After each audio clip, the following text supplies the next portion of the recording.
ne serai pas orphelin. Je viendrai en vous. Le baptême du Saint-Esprit amène Dieu en vous. Et Dieu s'appelle Jésus.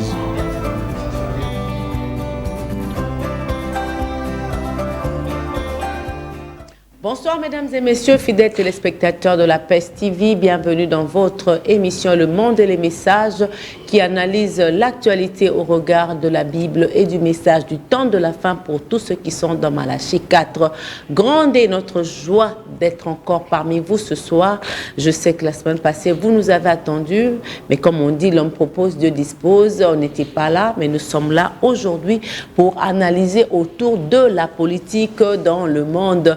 Nous sommes là en train d'analyser au regard de la Bible et du message du temps de la fin, de tout ce qui se passe aujourd'hui partout dans le monde. Et je ne suis pas seule sur ce plateau, j'ai mon invité qui n'est plus à présenter pour tous ceux qui sont fidèles à cette émission, le pasteur Binjadi, que j'aime beaucoup et qui est pasteur de Le Monde et les Messages Tabernacle, comme tout le monde aime me le dire. Bonsoir pasteur Bin. Bonsoir Sœur Monica. Je vous ai quand même, moi, béni, non? J'ai quand même ouvert un tabernacle pour vous.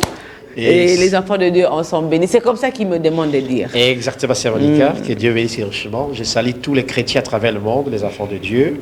Et je suis très content pour cette émission, Les Mondes et les Messages, qui a gagné le cœur du monde entier. J'étais dans une réunion avec certains pasteurs qui sont venus de l'Iran. Vous comprenez que le monde et le message est suivi à travers le monde, Sœur Monica. Le Fils de l'homme va beaucoup souffrir et cette génération va rejeter le Fils de l'homme, c'est-à-dire la parole de venir. De même, quand vous verrez toutes ces choses, sachez que le Fils de l'homme est à la porte, est proche à la porte. Je vous dis la vérité, cette génération apostate ne passera pas. Ça que ça n'arrive. Pour tout ce qui est du jour et de l'heure, personne ne le sait. Ni les anges du ciel, ni le Fils, mais le Père seul le sait. C'est Monica, le seul lieu et l'unique lieu que Dieu a mis son nom pour rencontrer l'adorateur et pour être véritablement adoré, c'est Christ et par son sang. Il n'y a pas le salut en aucun autre nom, si ce n'est que le nom du Seigneur Jésus-Christ. Nous ne passons pas à la télévision, le monde, les messages, pour prouver combien nous connaissons, mais nous ne passons pas aussi plutôt, Sœur Monica, pour dorloter les gens ou condamner les gens, mais nous passons à la télévision pour parler de la vérité qui va délivrer quelqu'un, car la Bible dit, la vérité affranchit. Mais beaucoup de gens n'aiment pas la vérité. Le monde des chrétiens aime les mensonges que la vérité. Que Dieu bénisse. Que Dieu bénisse tous ceux qui sont fidèles à cette émission. Que Dieu bénisse tous ceux qui nous suivent en ce moment partout dans le monde entier. Nous sommes là pour analyser ce soir l'actualité au regard de la Bible et du message du temps de la fin, car nous assistons lentement mais sûrement à l'effondrement des systèmes politiques dans le monde. Des guerres à gauche, il y a des attaques à droite, il y a l'appel à la désescalade au Proche-Orient. On demande même à Israël de s'aligner. Il y a attaque en mer Rouge avec les rebelles yéménistes, d'où la suspension des traversées par les géants des transports maritimes. Quand on parle de ça, donc on voit déjà une pénurie qui s'annonce. Il y a aussi la Corée du Nord et la Corée du Sud qui entrent en polémique à cause des essais des missiles balistiques. Il y a les attaques partout et il y a aussi une grande question qui se pose. Oui, on va arriver. Il y a une grande question qui se pose. Faut-il détruire Gaza ou détruire le Hamas? Parce que à l'allure où vont les choses, on a comme l'impression que c'est Gaza qui est détruit et que Hamas est en train de continuer. Et parce qu'il est soutenu partout aujourd'hui, le Proche-Orient soutient vraiment le Hamas. Et puis il y a la guerre en Ukraine où aujourd'hui Vladimir Poutine est en train de promettre de faire de la Russie une puissance souveraine. Quand on parle d'une puissance souveraine, donc elle doit mater tout le monde aujourd'hui. Et il y a référendum partout dans le monde, il y a référendum par-ci, par-là en Afrique, il y a le Congrès américain qui est en train de faire une enquête pour destituer le président Joe Biden. Il y a en RDC ici, nous sommes en pleine période électorale. Donc nous sommes en train d'analyser que dit la Bible, que dit le prophète Branham par rapport à ce qui se passe aujourd'hui dans le monde, d'où notre sujet de ce soir, l'effondrement du système politique dans le monde. Pasteur Bin, au regard de cette lecture faite, ramassée de l'actualité partout dans le monde, quelle lecture faites-vous en tant qu'homme de Dieu de l'état politique, économique, scientifique, culturel, bref, sanitaire de partout dans le monde aujourd'hui? Sœur Monica, laisse-moi d'abord vous remercier pour ces sujets, l'effondrement des systèmes mondiaux. Nous avons toujours dit dans cette télévision, dans cette émission, que nous, on ne parle pas de nous-mêmes, on parle ce que la Bible a parlé et ce que le prophète a parlé. À ces temps de la fin, Dieu ne marque jamais les témoins. Quand les enfants d'Israël sont allés à la montagne, on dit à Moïse, Moïse, nous voulons que Dieu nous parle, nous sommes fatigués avec toi parce qu'il nous a parlé. Moïse a dit, est-ce que vous allez supporter? Dieu a dit, vous allez supporter la présence de Dieu. Moïse a dit, préparez-vous pendant 3 jours. Ils sont partis, ils sont allés à la montagne de Sinaï. Dieu est descendu par la conduite par les tonnerres. Et quand Dieu a parlé, le peuple a dit, Moïse, que Dieu ne nous parle pas, que toi tu nous parles. Le peuple a fait une alliance avec Dieu pour que Dieu parle au travers le peuple. Dieu passe toujours par un prophète. Le prophète, c'est la bouche autorisée de Dieu. Et à l'absence du prophète, le peuple est dans l'idolâtrie. Ainsi, notre prophète Branham nous a prêché un vrai sermon qui doit être marié à votre sujet, le fondement ou la dislocation du monde. Et quand on parle du monde, on voit le système cérémonial. Ainsi, la paix a gagné le cœur des hommes. Le fondement est inévitable. Mais comme notre émission, c'est une émission chrétienne, je voudrais vraiment vous appeler à commencer à lire la Bible. Comme vous le connaissez, c'est Monica, tout ce qui a un commencement a une fin. C'est un principe sacro-saint. Pouvez-vous nous lire 2 Pierre, chapitre 2, verset 4 à 9? 2 Pierre. Chapitre 2, verset 4 à 9. 2 Pierre, 2 Pierre, chapitre 2, verset 4 à 9. 4, 9 dit ceci. Car si Dieu n'a pas épargné les anges qui ont péché, mais s'il les a précipités dans les abîmes des ténèbres et les réserve pour le jugement, s'il n'a pas épargné l'ancien monde, mais s'il a sauvé Noé, la Bible dit, c'est quoi? S'il n'a pas épargné l'ancien monde, il y a un ancien monde que nous comprendrons l'ancien. Mais s'il a sauvé Noé, lui, 8e, ce prédicateur de la justice, lorsqu'il fit venir les déluges sur le monde entier, le monde d'impie plutôt, s'il a condamné à la destruction et réduit en cendres les villes de Sodome et Gomorrhe, il donne, les donnant comme exemple aux impies à venir. Et s'il a délivré le juste, Lot, profondément attristé de la conduite de ces hommes sans frein dans leur dissolution, car ce juste qui habitait au milieu d'eux tourmentait journellement son âme juste à cause de ce qu'il voyait et entendait de leurs œuvres criminelles. Le Seigneur sait délivrer de l'épreuve les hommes pieux et réserve les injustes pour être punis au jour du jugement. Même verset 2 Pierre, chapitre 3, verset 10, 11, 13. 2 Pierre 3, chapitre 3, verset 10, 11, 13. 10, 11, 13 dit ceci. Le jour du Seigneur viendra comme un voleur.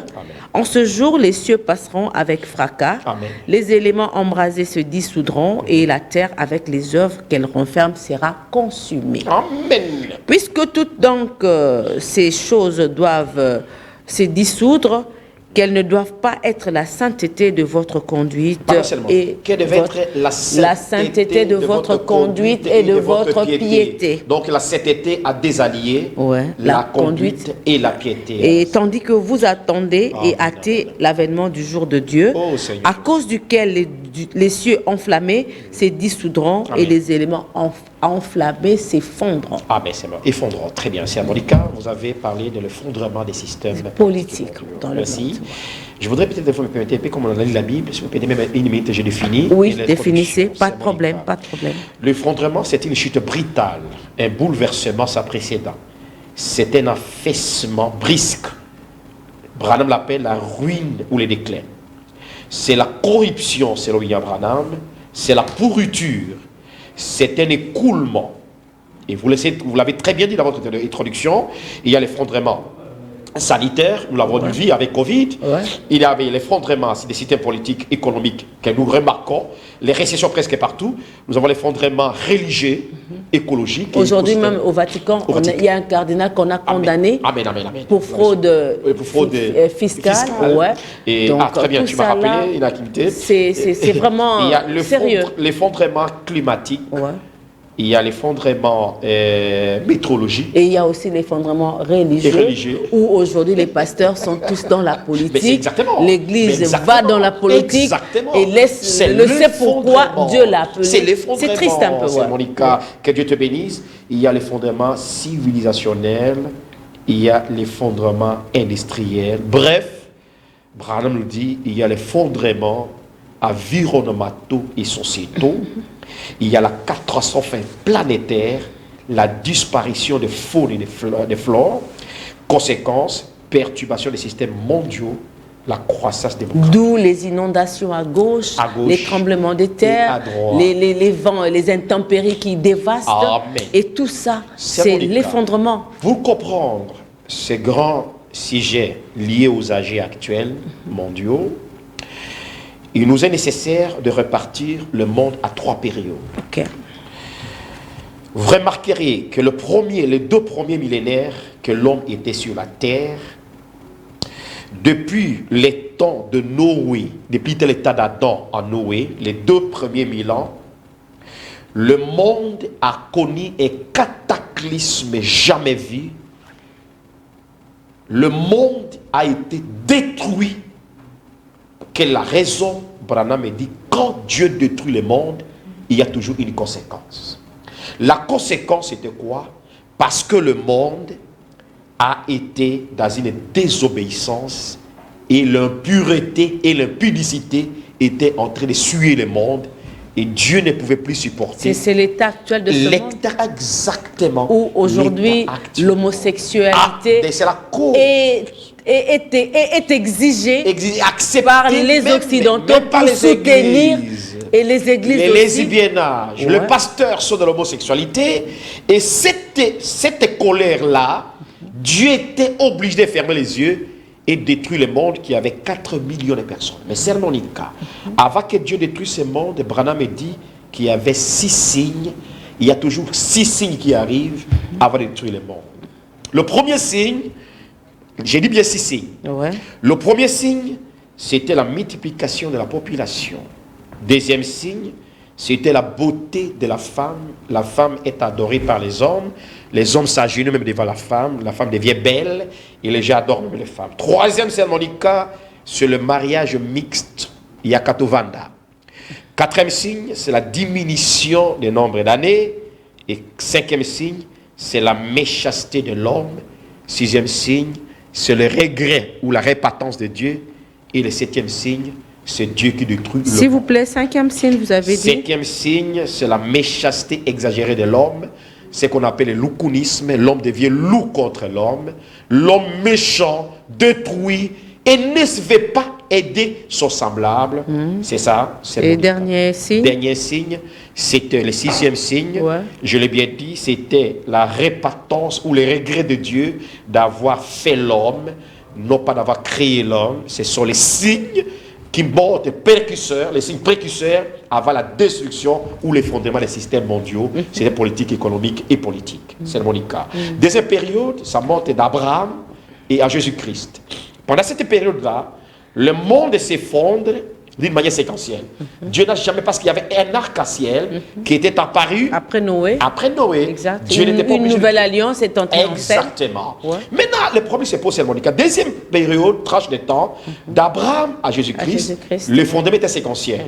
Rappelez-vous, Sodome et Gomorrhe, nous l'avons lu dans la Bible. La cause de Branham et la Bible disent que c'est le péché, l'immoralité. Deuxième effondrement, c'était l'Égypte et son système. Donc, il y a d'abord Sodome et Gomorre, qui était effondré. La cause, c'était le péché d'immoralité. Deuxième effondrement, c'était l'Égypte qui était effondrée avec son système politique. La cause, c'était l'incrédulité de Pharaon. Égypte, donc avec Pharaon. Okay. Troisième effondrement, c'était Israël qui fait effondrer. La cause, c'était la désobéissance et l'idolâtrie. Dieu a fait effondrer Israël.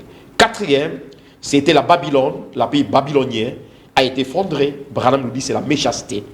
5e, c'est le médo-perse, l'orgueil. 6e, c'est Gréco. C'était la sagesse humaine qui passait corriger Dieu.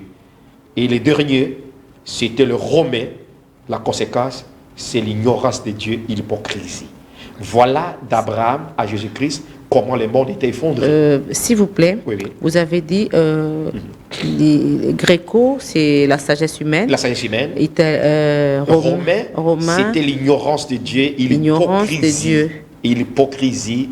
Babylone, vous avez dit Babylone, c'était la méchanceté des hommes. Ok. Amen. C'est bon. Et 3e, de Jésus à ces jours, le monde, le 1er siècle au 20e siècle, chaque siècle est sécué par des effondrements sans précédent. Chaque siècle est synonyme de variation, d'effondrement. Les diables cherchent à nous extirper dans sa volonté. Ainsi, dans ces siècles, nous avons connu des tremblements de terre, des tsunamis, des éruptions volcaniques, les deux guerres mondiales et d'autres guerres, les épidémies, les pestes, l'esclavagisme, les blocs dominants que vous avez cités, les guerres religieuses, les croisades, les colonisations, les néocolonisations, l'exploitation de l'homme par l'homme, les sauvages, l'exploitation des matières premières, le développement des armes nucléaires exagérées, comme vous l'avez dit, et la promesse est de se rappeler Luc 17, 26. Voyez que les tableaux que Jésus-Christ qui a lu la Bible nous a ramenés au temps de Luc, dans Genèse chapitre 6. Comme il était au temps de Noé, il sera de même à ces temps de la fin. Et sans oublier, comme vous l'avez ajouté, c'est Monica, les deux guerres, la Russie et l'Ukraine, Israël et Hamas, dont nous allons parler lors de cette émission, ont changé les paradigmes de la théorie de la puissance. Comme vous l'avez dit, nous sommes dans les deux blocs, le bloc Est et le bloc Ouest. Ça a changé les paradigmes de la théorie de la puissance. Le menace de la Chine, de Taïwan, comme vous l'avez cité, les restes, que Dieu bénisse. Que Dieu nous bénisse. S'il vous plaît, allô, bonsoir. Bonsoir. Et ça en direct. Ah, parce que votre écran. Oui. Nganem dans répondre devant écran. Ah, il y a chose dit moi j'allais maman Monica qu'on signalait révérend à Kenepe à moi là. À Kenemale bazo Kenemba mingi. Oh, d'accord, merci beaucoup. Merci. D'accord. Merci beaucoup. Merci. Que Dieu bénisse. Merci. On va vraiment merci pour la suggestion. C'est ce que les amis de l'Asie m'ont dit aussi. Merci beaucoup. Merci. Merci beaucoup. Si on peut récapituler pour ceux qui sont à la maison, parce que là, vous avez parlé que le monde a 3 périodes. Il y a une période d'Adam et Noé, où il y a eu 6 signes précurseurs pour montrer que Dieu était mécontent et qu'il devait détruire le monde. Il y a eu multiplication des hommes, de la population, il y a eu la beauté de la femme, il y a les mariages mixtes, aujourd'hui qu'on appelle Yaratofanda, il y a la diminution des nombres d'années des hommes, il y a la méchanceté qui a été exagérée de l'homme, et puis il y a Dieu qui se répand d'avoir créé l'homme. Tout ça, c'est Genèse chapitre 6, dans Genèse, exactement, et nous sommes entrés dans la deuxième partie d'Abraham à Jésus-Christ, où on a parlé de l'effondrement séquentiel, vous avez parlé de Sodome et Gomorrhe, il y a l'Égypte avec Pharaon, il y a Israël par désobéissance et il y a désobéissance à l'autorité de Dieu. Il y a Babylone qui est qualifiée par la méchanceté. Il y a l'empire médo-perse qui était l'orgueil, et puis l'orgueil de l'homme. Il y a l'empire romain, grec plutôt. Vous avez parlé de la sagesse humaine, et puis de l'empire romain où il y avait ignorance de Dieu. Ça, c'est la deuxième période. Et la troisième période, vous avez parlé de Jésus-Christ à ce jour où nous voyons les tremblements de terre, les tsunamis, tsunamis, les 2 guerres mondiales qu'on a vécues. Il y a des guerres religieuses, il y a eu des croisades, il y a eu l'exploitation de l'homme par l'homme. Aujourd'hui aussi l'exploitation des ressources minières. Il y a aussi l'exploitation de l'homme aujourd'hui par l'homme. Et vous avez parlé de cela en rapport avec Genèse 6, comme il sera de même au temps de Noé. Et vous avez parlé aujourd'hui de ces 2 guerres qui sont en train de bouillonner. Il y a le Hamas et l'Israël, d'une part, et de l'autre part, l'Ukraine et la Russie. C'est pourquoi j'ai dit, merci que Dieu vous bénisse. Vous avez totalement récapitulé ce que je dis. Maintenant, pour terminer cette base de Sœur Monica, il faut revenir à ce que Dieu lui-même a dit le jour où Jésus était dans la chair. Il a lu la même Bible que nous lisons, Luc 17, versets 26 et 30. Jésus a dit, il la sera de même comme il a été au temps de Noé. Jésus s'est référé au temps de Noé. C'était un tableau le plus dangereux que les églises ne comprennent pas. Qu'est-ce que Jésus pouvait se référer? Jésus voulait dire à l'humanité que comme la destruction ou l'effondrement a eu lieu au temps de Noé, à ce temps de la fin, il y aura aussi un effondrement. Ça, c'est un. De deux, non pas simplement un effondrement, il y aura aussi l'avènement d'un prophète, parce que Noé fut un prophète. C'est parce que je me fais comprendre. Dieu ne peut jamais effondrer le monde sans envoyer un prophète simple et un message simple, nous dit Branham. Et quand l'effondrement intervient, sachez très bien que Dieu doit se remarier aussi à la prophétie des temps modernes. C'est pourquoi notre prophète William Branham a donné cette prophétie majeure pour marier Genèse chapitre 6 et le prophétie de 1933. Comme le frère a dit de parler lentement, Dieu a donné à notre prophète les 7 prophéties, mais la dernière prophétie, c'est une prophétie liée à la destruction. Vous regardez Genèse chapitre 6, verset 7, c'était la destruction. Pourquoi, Sœur Monica? Parce que dans Matthieu chapitre 24, verset 3, on a posé la question en Jésus. Quel est le signe du temps de la fin? Quelle sera la destruction du temple? Quelle sera la fin du monde? Je l'ai dit en introduisant que le monde aura certainement une fin. Et Jésus reconnaît que le monde aura une fin.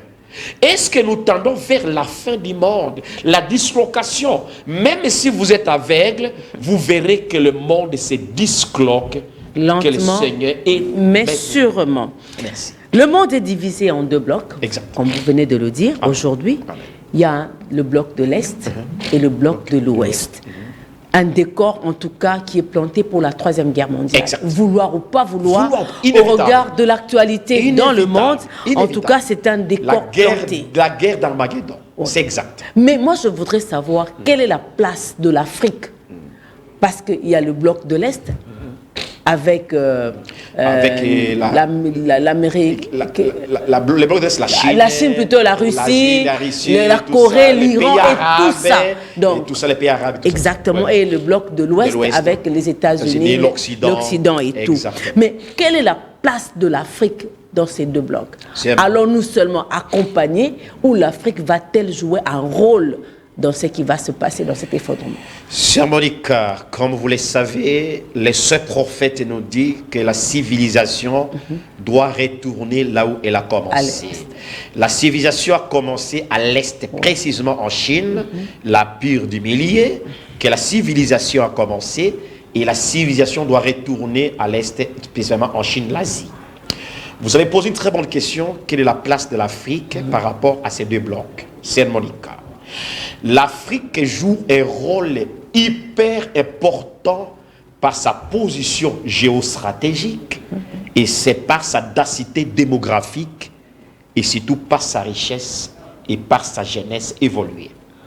Je dis bien, l'Afrique joue un rôle très important, très déterminant, très imposant dans son rôle stratégique, géostratégique, par la densité de sa population et par le réveil de sa jeunesse. D'où la jalousie même des Occidentaux de vouloir exterminer l'Afrique de plusieurs manières. De toutes les façons, s'il leur a été permis d'exterminer les Africains, franchement, ils le feront. Et depuis les théories d'extinction de l'Afrique ont été initiées depuis le XVIIIe siècle.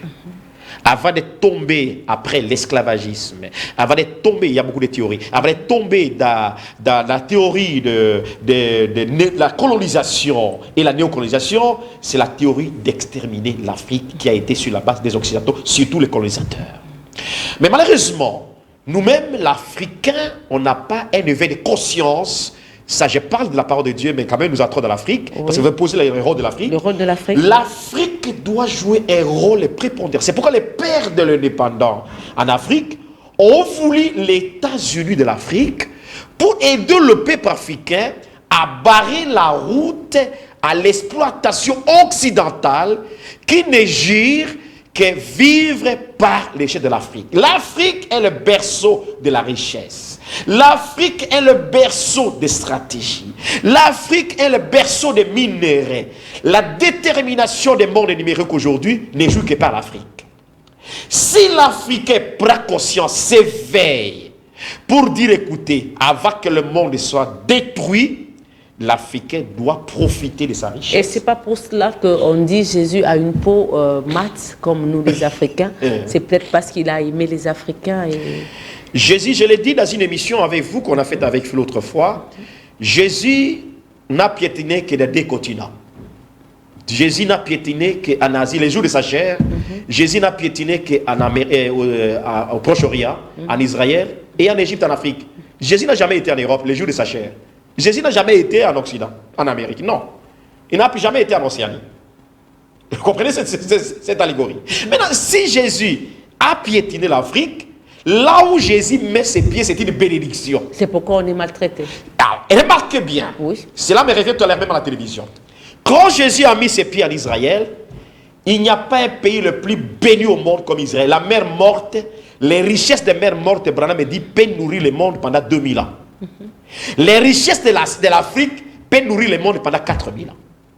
C'est pourquoi l'Afrique est bénie. Et la bénédiction de l'Afrique suscite la jalousie de l'Occident et qu'on sort et comprenez la suite. Allez-y. Comprenons la suite. Mais puisqu'on a ouvert une brèche pour parler de l'Afrique et d'Israël, aujourd'hui tout le monde s'est plaint de la conduite de l'Israël par rapport au Hamas. Exact. Aujourd'hui, la bande de Gaza n'existe presque plus. Exact. C'est plein d'effondrements, une dévastation, en tout cas, qui laisse à couler l'encre, la salive et les larmes aussi. Et il y a certains qui disent même que Israël est maudit parce qu'il est en train de faire souffrir un peuple. Il y a ceux qui sont même poussés à maudire à cause de ceux qui sont en train de voir Israël faire. Alors qu'Israël réclame une partie de sa terre lui échue par Abraham. Est-ce que cette façon de faire est biblique ou bien c'est une façon que nous sommes en train de vivre?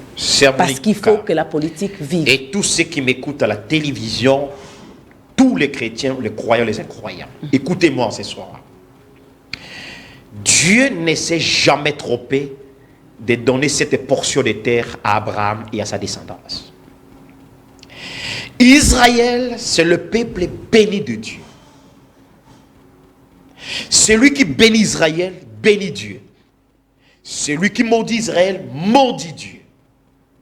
Presque 2500 ans, Israël était à déportation, était en exil. Et le retour d'Israël, conformément à Luc chapitre 22, Jésus a dit, lorsque vous verrez le figuier bourgeonner, c'est le retour d'Israël dans sa terre promise. Pour préparer ce peuple de Dieu, ce n'est pas tout Israël qui sera sauvé, bien entendu, en fait que le roi de la terre, le roi des cieux et de la terre, le Seigneur Jésus-Christ, fasse son entrée. Mais Dieu ne peut pas faire son entrée dans un monde impie, dans les dents de Satan. C'est pourquoi Israël, dans sa logique, personne parmi les 4 pays voisins, personne ne peut déboulonner Israël.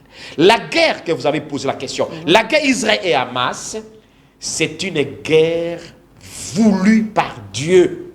C'est la volonté parfaite de Dieu. Pourquoi? Israël, avant le retour du Seigneur Jésus-Christ, pour régner après la 3e guerre mondiale, la guerre d'Armageddon, Jésus viendra établir son quartier en Israël. Nous viendrons avec Jésus. nous habiterons, nous régnerons. Il n'y aura plus de guerre, il n'y aura pas autre chose. Jésus ne peut pas régner dans cette petite partie de 2 sacs de 20 000 km². Non. Jésus doit régner dans cette contrée méridionale, là où se trouve aujourd'hui Gaza, 365 km², 40 km de longueur, 14-12 km de largeur. Cette partie doit totalement être acquise à la faveur d'Israël. Israël lui-même ne comprend pas la manière qu'il est en train de faire cette guerre. Mais c'est une guerre voulue par Dieu. Pourquoi, Sœur Monica? Parce que Dieu lui-même vient habiter en Israël. Et 2 raisons principales. Pour qu'Israël puisse construire le temple, le 3e temple, Israël doit ratisser large toute cette étendue pour éviter qu'il y ait de conflit. 2e raison, Sœur Monica, qu'Israël fait cette guerre, que l'Amérique est piégée, les États-Unis qui ont voulu soutenir Israël ne veulent plus soutenir Israël avec la théorie des lois d'Oslo de 1945, des 2 États. Or, tout enfant de Dieu avisé, on ne peut jamais accepter 2 États d'Israël. C'est une fausse théorie menée par les ennemis d'Israël. S'il y a 2 États, on ira dire que jusqu'à la venue du Seigneur, il y aura des États. Mais on n'aura jamais 2 États d'Israël, à Palestine. Il y a un seul État dont les frontières acquises depuis l'État d'Abraham ou l'État de mon ami Josué. Israël doit récupérer toutes ses frontières et nous devons prier pour les enfants d'Israël, les enfants de Dieu, prier pour Israël, en fait que cette histoire soit acquise. Et dès lors, quand vous verrez qu'Israël récupère cette partie, parce que vous avez posé la question, Israël va détruire Gaza ou Hamas, je vous dis, Hamas sera disséminé, mais il y aura des ailes paupérisées d'Hamas à travers les pays arabes, tels que l'Iran, plutôt tel qu'Irak, tel que plutôt Liban, Irak et le Yémen et Kosovo, ce sont les Athènes qui garderont quelques éléments de Jordanie aussi, et un pays aussi proche de là qui a la guerre d'aujourd'hui. Cisjordanie. Non, ça viendra. Ça va venir, moi aussi, ça va venir. Exactement. Ouais. Alors, tous ces pays-là gardent les Athènes de Hamas pour attaquer Israël. Mais je vous dis la vérité, même si les États-Unis ne soutiennent pas Israël, Dieu du ciel soutiendra Israël. Donc cette guerre de Hamas et Israël a 2 raisons majeures. 2 raisons majeures. Donc reprendre cette contrée-là pour reconstruire le temple de Salomon en bonne et due forme, pour ne pas créer des conflits à gauche à droite. Mais Dieu est en train de coopter ces gens-là dans les pays voisins. Et 2e raison, c'est pour piéger les États-Unis à abandonner Israël pour qu'ils soient frappés. Pour que les États-Unis soient frappés, parce que quand les États-Unis vont abandonner, si les États-Unis existent aujourd'hui, c'est parce que les États-Unis accomplissent la parole de Dieu qui dit c'est lui qui bénit Israël est béni de Dieu. Aujourd'hui, aux États-Unis, plus de 3% de la population américaine est juive. Plus de 6 millions de juifs sont aux États-Unis. Alors, États-Unis est béni aujourd'hui parce que les États-Unis soutiennent Israël. Exactement. Mais nous arrivons vers le phénomène d'abandon des États-Unis à Israël. Israël sera abandonné par les États-Unis. Et dès lors, quand Israël sera abandonné par les États-Unis vont faire les alliances avec d'autres pays pour bombarder ou attaquer Israël. Or, la chose que Dieu ne supportera jamais, c'est le processus vers la 3e guerre mondiale dont nous avons parlé beaucoup dans cette émission. États-Unis a un problème. problème. Aujourd'hui, le Congrès est en train d'initier une enquête pour destituer le président Joe Biden. Oui. Ce président, en tout cas parce que Richard est seul, je voulais qu'il me retrouve. Il est tombé, il a fait des chutes spectaculaires 3 fois ou 4. Non, 4 fois. 4 fois. 4 fois. Le chiffre est 4. C'est le Alors, chiffre moi, je me pose, c'est la toute première fois où j'ai vu un président américain tomber publiquement comme ça. La dernière, c'était devant la base militaire où il est allé, il a fait une chute. Moi, j'ai comme l'impression qu'il sera destitué. Ça, c'est moi, ça, c'est selon moi. Parce que il faut quand même qu'il y ait aussi une femme à la tête des États-Unis, comme on a dit, oui ou non, je ne sais pas, ou peut-être que c'est moi qui comprends. Cette analyse n'est pas loin de la vérité. Simplement, selon moi, le président Biden ne sera pas destitué. Pour simple raison que l'échec des États-Unis à la guerre russo-ukrainienne a été favorisé par Biden. Biden, malin qu'il est avec les démocrates, quand ils ont vu qu'ils ont échoué à Russie, en Ukraine, ils ont voulu brandir les armes au niveau des Moyen-Orient, c'est-à-dire en Israël. Donc, si on les destitue pour l'instant, les États-Unis seront dans une crise multidimensionnelle. La destitution peut être évoquée à l'ordre du jour, mais pour des raisons simples, dont je suis en train de vous évoquer. Dans l'histoire américaine, les démocrates, à une année d'élection, il est difficile de déchoir un président démocrate. Pour simples raisons, peut-être que je ne saurais pas évoquer ici. Mais là, les États-Unis subissent quand même d'échec en échec, parce qu'aujourd'hui, la Russie se retourne vers l'Afrique. Et la Russie s'est dit venir en aide à l'Afrique pour qu'elle puisse jouir de sa richesse, que l'Afrique retrouve un peu sa dignité que l'Occident a terni à cause de cette façon de néocolonialisme. Donc, quelque part, moi, je me dis, l'Afrique, les États-Unis perdent lentement, mais sûrement, leur hégémonie dans le monde. Oui, les États-Unis ont déjà perdu leur hégémonie. D'abord, la chute, les 4 chutes de Biden sont symboliques et puis typiques. Quand un président qui représente une nation chute ou tombe, cela signifie que les États-Unis sont déjà tombés. Sur le plan politique, le plan économique, vous savez, avec les BRICS, le plan économique, les États-Unis sont tombés. Sur le plan... Maintenant, c'était devant l'armée. Exactement. L'armée. La Navy, L'armée. Il était tombé dans l'armée. C'est la chute de l'armée. Il était tombé dans l'avion. C'est la chute de leur puissance aérienne.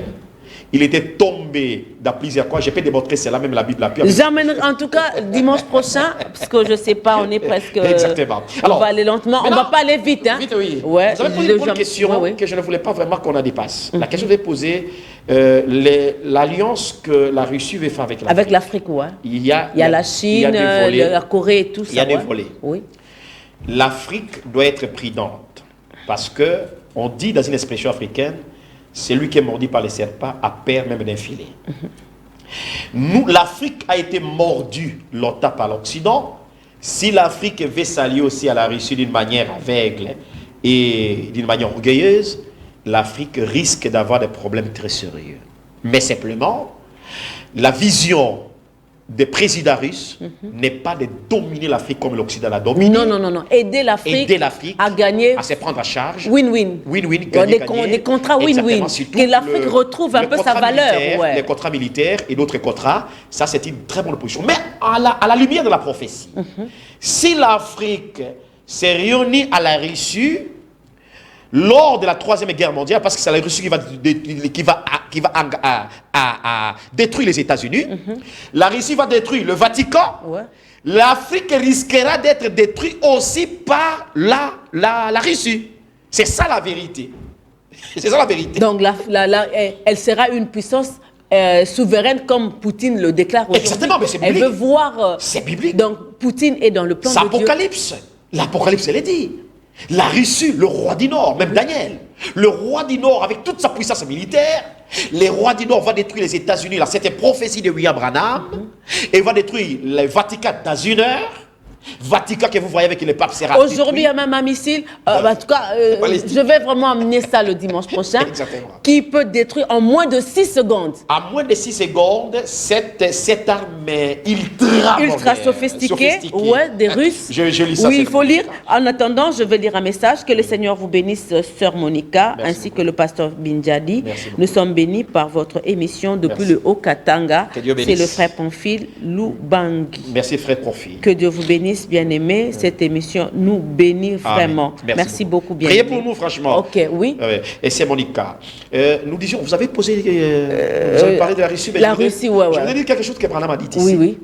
Écoutez, le roi du Nord, on parlait de observer le roi du Nord. Tout ça, observer ici, un véritable chrétien du message observe 4 pays. Nous le répétons. Oui. Un chrétien du message observe les États-Unis. Il observe la Russie. Il observe le Vatican. Il observe Israël. Tout véritable chrétien ne faut pas marcher comme à l'aveuglette. Maintenant, je voudrais revenir sur la situation du monde, c'est le William Branham, c'est Monica, si vous prenez même 2 minutes. Oui. Je peux prendre un appel? Prenez. Allô, bonsoir. Il est parti, oui. C'est Monica. notre prophète a été tellement inspiré, William Branham. Après avoir prêché les sermons, les 7 sceaux, vous savez la première prédication que Branham a prêchée. Allô, bonsoir. Allô, bonsoir. Allô. Oui, bonsoir. Bonsoir, chère Monica. Bonsoir, bien-aimé. Que Dieu vous bénisse pour cette émission. Je ne sais pas si je suis en direct. Oui, vous êtes en direct. Je voulais juste poser une question au pasteur Bin Diad. Oui, vous écoute. Est-ce que l'épouse verra la reconstruction du 3e temple? Une bonne question. Merci. Une bonne question. L'épouse ne verra pas l'achèvement du 3e temple, mais l'épouse est déjà observe parce que tous les équipements à 90% sont déjà disponibles, bien aimés. 90% des équipements de la construction du 3e temple sont déjà là. Mais l'épouse ne verra pas l'achèvement, le finissage de ce temple-là, parce que nous viendrons rester dans ce temple-là. C'est exactement la réponse que je peux donner, conformément au livre d'Ézéchiel, chapitre 42-43. Merci. Merci beaucoup, frère. Oui. Alors, je disais... La Russie, le roi du Nord. Le roi du Nord. Ouais, le roi du Nord. Branham, ouais. Branham maintenant pose une question, 2 questions, il donne la réponse. Notre prophète prêche ces sermons que beaucoup de pasteurs ne lisent pas. La dislocation du monde, Branham a prêché 3 sermons. Mais remarquez maintenant la logique des prédications. Après avoir prêché le sceau, William Branham vient, il prêche, 21 jours après, il prêche la dislocation du monde. Pourquoi? Parce que le 7e sceau, Branham disait, c'est la fin de toutes choses. Dieu inspire au prophète de parler sur la dislocation. J'ai ça la présence de Dieu. Branham pose la question, pourquoi ces systèmes mis en place seront détruits? Branham donne la réponse, parce que ces systèmes sont mis en place par l'homme. Et Branham dit tout, paragraphe 21-22, tout système mis par l'homme en place, ces systèmes doivent être effondrés. Branham dit que vous le vouliez. Peu importe sa force. Peu importe même les milliards de dollars que le monde peut mettre en place pour construire les systèmes, parce que c'est l'homme qui a mis ces systèmes en place, Branham dit que ces systèmes seront détruits et effondrés. Branham dit pourquoi? Branham dit pourquoi? 3 raisons. Oui, pourquoi? La première raison, Branham dit, c'est parce que le monde, 3 raisons que Branham donne. Le monde s'éloigne de la parole, le monde s'éloigne de Dieu, et le monde s'éloigne de la voie originale. Voilà les 3 raisons. Le monde s'éloigne de la parole, le monde s'éloigne de Dieu, le monde s'éloigne de la voie originale, paragraphe 5. Branham appelle ça la perversion. Deuxième question que Branham se pose dans l'effondrement. Quel est alors le programme de Dieu avant que le monde s'effondre? C'est la question que Branham se pose. Ah, Dieu merci pour un prophète Branham. C'est seulement... Quel est le programme de Dieu? Quel est le programme de Dieu avant que le monde s'effondre? C'est ça la question. Il faut être heureux. Voilà. Si une personne ne connaît pas Branham comme étant un prophète, priez pour la personne et haïssez pas la personne. C'est le bon cas. Oui. Branham donne la réponse. Branham dit ceci. Il dit, le programme de Dieu, avant que Dieu détruise le monde, avant que le monde soit disloqué, Dieu a un programme. Le premier programme, allons-y. Allô, bonsoir. Oui, bonsoir. Oui, vous êtes en direct. Pour ne pas déranger l'émission, la rediffusion, c'est pour quel jour? Pardon? Rediffusion de l'émission, c'est pour quel jour? Le jeudi à 10h. Le jeudi à 10h. Merci, bien-aimé. Okay. Alors, le prophète, quand il parle de l'effondrement du monde, Branham dit que Dieu ne peut pas effondrer le monde avant de donner son programme. Vous savez, le programme de Dieu, c'est Monica. Oui, oui. Les 2 programmes de Dieu, c'est Branham. Le premier programme de Dieu, Dieu avait toujours un message très simple, comme au temps de Noé. Ça, c'est le premier programme de Dieu. Envoie d'un message. C'est très simple. Mais les gens rejettent et refusent, ils se moquent de ces messages simples. Deuxième raison, deuxième programme, Dieu confie son message à un messager très simple, parfois illettré. Voilà les 2 programmes de Dieu que Dieu bénisse. Ce message à un prophète très simple et parfois illettré, comme Noé, comme Branham. Alléluia, c'est ça le programme de Dieu. Et parfois illettré. Illettré. Donc Dieu est en train de, en quelque sorte, oui. Il évite que les gens croient à ce programme pour être sauvés. Exactement. Allô, bonsoir. C'est pour les élus. Allô, bonsoir. Allô. Bonsoir, maman. Bonsoir, bien-aimé. Oui, allô, bonsoir, maman. Bonsoir. Allô? Que Dieu vous bénisse. Amen, qui vous bénisse aussi. Les enfants de Dieu, les élus du message beaucoup, oui. reconnaissent Ouais. que le message d'Abraham est vrai. Et nous ne défendons pas un homme, nous défendons le message d'Abraham, qui est la vérité, peu importe. Peu importe. Les pasteurs qui sont venus d'Iran m'ont dit, frère Bin, vous faites un grand travail, que Dieu vous bénisse. Allons prier pour Dieu nous. bénisse aussi. Amen, amen. Je pense qu'on va prendre la dernière personne. Merci. Allô, bonsoir. Allô, bonsoir.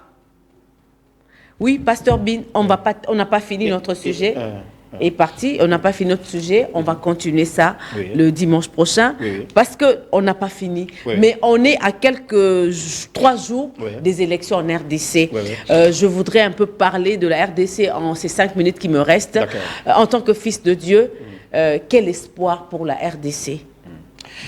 Sœur Monica, il y a de l'espoir pour notre pays, cher pays Congo. On n'a pas 2 pays, il n'y a qu'un seul pays que Dieu nous a donné. Le prophète Branham n'a rien dit sur nous. Branham n'a jamais dit, La Bible n'a rien dit sur il a nous. parlé simplement selon le témoignage que nous avons. Il a dit qu'au Congo, il y a beaucoup d'enfants de Dieu qui sont en République démocratique du Congo.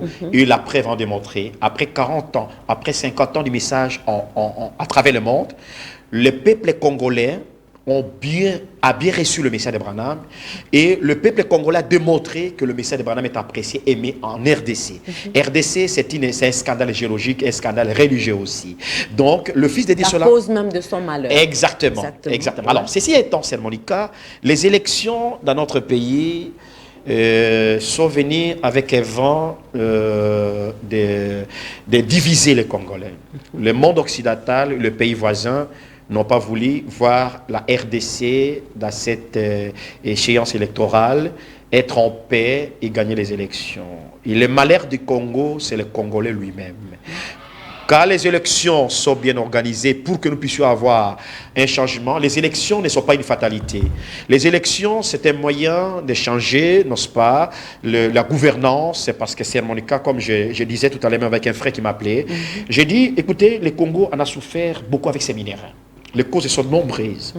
Nous avons la misère, nous avons l'anarchie, nous avons beaucoup de conséquences, le tribalisme, le loucounisme qui jonchent les cœurs des Congolais. On a les violences sexuelles, tout ça. Les viols. Et nous, les Congolais, nous devons comprendre que le seul héritage que Dieu nous a donné, c'est le Congo. Les élections passeront, mais le Congo restera. Chers frères congolais, que le meilleur gagne. Que cette élection ne soit pas un objet d'injure, de haine et de jalousie. Choisissez la personne de votre choix. Si la personne n'a pas choisi, qu'il soit tranquille. Le Congo nous appartient tous. Aucune province ne peut pas être la tête d'une personne. Si je suis au Kasaï, si je suis au Katanga, si je suis partout, nous sommes tous Congolais.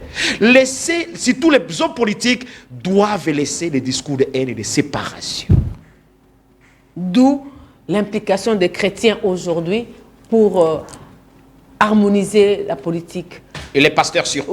Oui, les pasteurs se sont impliqués. Nous ne voulons pas les prophéties des pasteurs qui ont donné des prophéties. Nous attendons dans 3 jours. On va voir comment les prophéties s'accompliront. Nous voulons que les pasteurs, les hommes de Dieu, prient pour le Congo. Et ceux qui trahissent encore le Congo avec l'expansionniste étranger, arrêtez.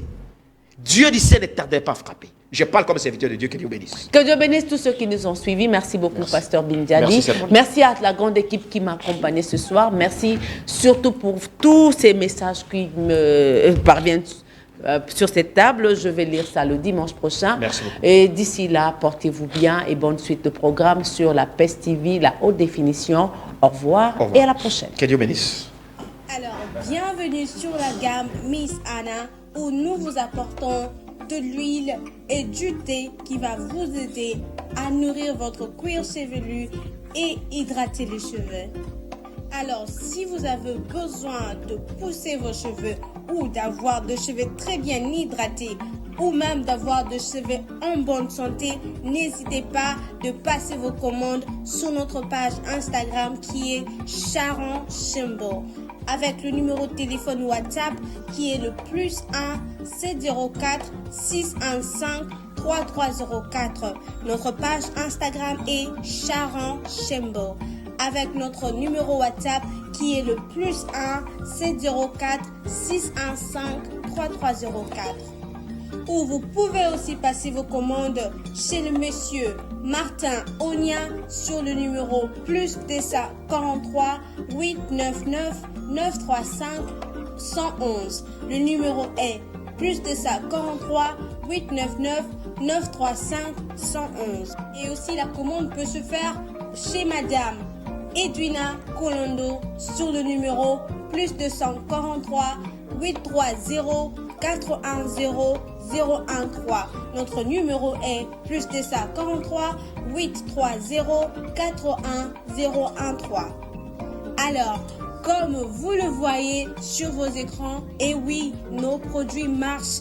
Alors, si vous voulez avoir de cheveux en bonne santé, si vous voulez avoir de cheveux hydratants et si vous voulez bien sûr pousser vos cheveux, n'hésitez pas à passer vos commandes sur notre page Instagram qui est Sharon Shembo avec le numéro du téléphone qui est le plus 1 704 615 3304 ou chez les messieurs Martin Onia avec le numéro de téléphone plus 243 899 935.